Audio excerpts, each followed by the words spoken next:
یہ آل India radio سری نگر ہے اور 2 خبروں کے ساتھ میں بسعادت گل۔ عمری صارفین کی مرکزی وزارت نے کہا ہے کہ کوئی ہوٹل یا ریسٹورنٹ کھانے کے بل میں از خود سروس چارج شامل نہیں کر سکتے۔ اس سلسلے میں صارفین کے امور کے تحفظ کی مرکزی اتھارٹی CCPA نے کاروبار کے غیر منصفانہ طریقہ کار اور صارفین کے حقوق کی خلاف ورزی کی روک تھام کے لیے رہنما خطوط جاری کیے ہیں۔ رہنما خطوط میں کہا گیا ہے کہ کوئی ہوٹل یا ریسٹورنٹ کسی صارف کو سروس چارج کی ادائیگی کے لیے مجبور نہیں کر سکتا اور وہ صارف کو واضح طور پر اطلاع دے گا کہ یہ سروس چارج رضاکارانہ اور اختیاری ہے اور صارف کی اپنی مرضی سے ہی اس کی ادائیگی ہوگی۔ سروس چارج کھانے کے بل میں جوڑ کر وصول نہیں کیا جائے گا اور کل رقم پر GST نہیں وصول کی جائے گی۔ وزارت نے کہا کہ صارف national consumer help line NCH پر 1915 ڈائل کر کے یا NCH موبائل ایپ پر قصوروار ہوٹل یا ریسٹورنٹ کے خلاف شکایات درج کر سکتا ہے۔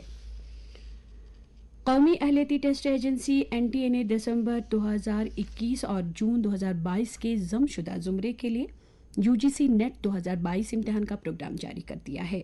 یہ امتحان 9 جولائی سے شروع ہوگا۔ NTA نے 9 جولائی سے شروع ہونے والے اس امتحان کے لیے کل پیش کی اطلاع دینے والی UGC نیٹ امتحان کی سلپ جاری کر دی ہے، جبکہ امتحان کی دیگر تاریخوں کے لیے امتحان مرکز کی سلپیں اب تک جاری نہیں کی گئی ہیں۔ NTA نے کہا ہے کہ 9، 11 اور 12 جولائی نیز 12، 13 اور 14 اگست 2022 کو منعقد کیے جانے والے UGC نیٹ امتحانات کمپیوٹر پر مبنی ٹیسٹ CBT کے ذریعے نہیں کرائے جائیں گے۔ لیفٹیننٹ گورنر منوج سنہا نے کل بالتل میں شری امرناتھ جی یاترا بیس کیمپ کا دورہ کیا اور یاتریوں، پونے والوں، رضاکاروں اور وہاں پر تعینات افسران سے بات چیت کی۔ انہوں نے کیمپ میں سہولیات، خدمات کے معیار، یاتریوں اور رضاکاروں کی خیریت کے بارے میں دریافت کیا۔ لیفٹیننٹ گورنر نے وہاں قائم کنٹرول روموں کا بھی معائنہ کیا اور افسران کو یاترا روٹ اور بیس کیمپ پر قیام و طبی سہولیات اور صفائی ستھرائی کے انتظامات کا باقاعدہ معائنہ کرنے کی ہدایت دی۔ انہوں نے کہا کہ جموں کشمیر UT انتظامیہ نے ایک محفوظ اور احسن یاترا کو یقینی بنانے کے لیے مناسب انتظامات کیے ہیں۔ اس موقع پر ضلع ترقیاتی کمیشن گاندربل نے LG کو مختلف انتظامات اور خدمات کی دستیابی کے بارے میں ایک بریفنگ دی۔ لیفٹیننٹ گورنر کے ہمراہ ان کے پرنسپل سیکریٹری نتیشور کمار، صوبائی commissioner Kashmir PK Pole, IGP Kashmir Vijay Kumar اور دیگر ضلع انتظامیہ اور پولیس کے افسران بھی تھے۔ 6351 شری امرناتھ جی یاتریوں پر مشتمل 7واں قافلہ آج صبح جموں کے بھگوتی نگر بیس کیمپ سے سخت حفاظتی بندوبست کے تحت 239 چھوٹی بڑی گاڑیوں میں وادی کی جانب روانہ ہوا۔ ان یاتریوں میں 1284 خواتین، 146 سادھو اور 56 بچے بھی شامل ہیں۔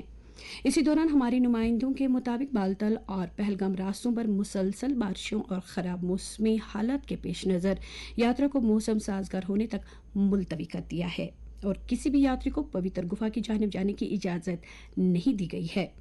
اطلاع کے مطابق اس وقت ننون بیس کیمپ میں 3000 سے زیادہ یاتری ٹھہرے ہوئے ہیں۔ گاندربل کے ہمارے نمائندے کے مطابق بالتل راستے سے 18,089 یاتریوں نے کل پوتر گفا میں حاضری دی ہے، جبکہ یاترا شروع ہونے کے بعد سے کل شام تک کل 70,089 یاتری پوتر گفا کے درشن کر چکے ہیں۔ اسی دوران شری امرناتھ جی شرائن بورڈ نے کل یاتریوں کے لیے فیڈ بیک سروس PFS کا آغاز کیا ہے۔ اب پوتر گفا کا درشن کرنے والے یاتری اپنا فیڈ بیک شرائن بورڈ کے حکام کو بیچ سکتے ہیں۔ یاتری مجموعی طور یاترا کی سہولیات، رہائش، صفائی ستھرائی اور کیمپوں میں غذا کے معیار کے علاوہ اپنی تجاویز اور آراء فیڈ بیک سروس کے ذریعے پیش کر سکتے ہیں۔ ایڈیشنل چیف سیکریٹری محکمہ زرعی پیداوار اٹل ڈلو نے جموں کشمیر میں نیشنل ہارٹیکلچر بورڈ NHB کی طرف سے دردست لیے گئے پروجیکٹوں کی عمل آوری پر غور و خوض کرنے کے لیے کل ٹاسک فورس کی پہلی میٹنگ کی صدارت کی۔ میٹنگ میں ہارٹیکلچر محکمے کے چیف سیکریٹری اور ڈائریکٹر کے علاوہ کشمیر اور جموں کی شیر کشمیر زرعی یونیورسٹیوں کے نمائندوں نے بھی شرکت کی۔ میٹنگ کے آغاز میں NHB کے ڈپٹی ڈائریکٹر نے ایک پریزنٹیشن کے ذریعے بورڈ کی طرف سے جموں کشمیر میں مختلف اسکیموں کو بروئے کار لانے اور ان کی عمل آوری کے بارے میں جانکاری دی۔ بحث سمیٹتے ہوئے اٹل ڈلو نے متعلقہ افسروں پر زور دیا کہ وہ سرکاری اور نجی سیکٹر میں مختلف اسکیموں کے لیے تجاویز NHB کو پیش کریں تاکہ NHB کی اسکیموں کو جلد عملایا جائے اور ان سے زیادہ فائدہ حاصل کیا جا سکے۔ تو یہ تھی ابھی تک کی خبریں۔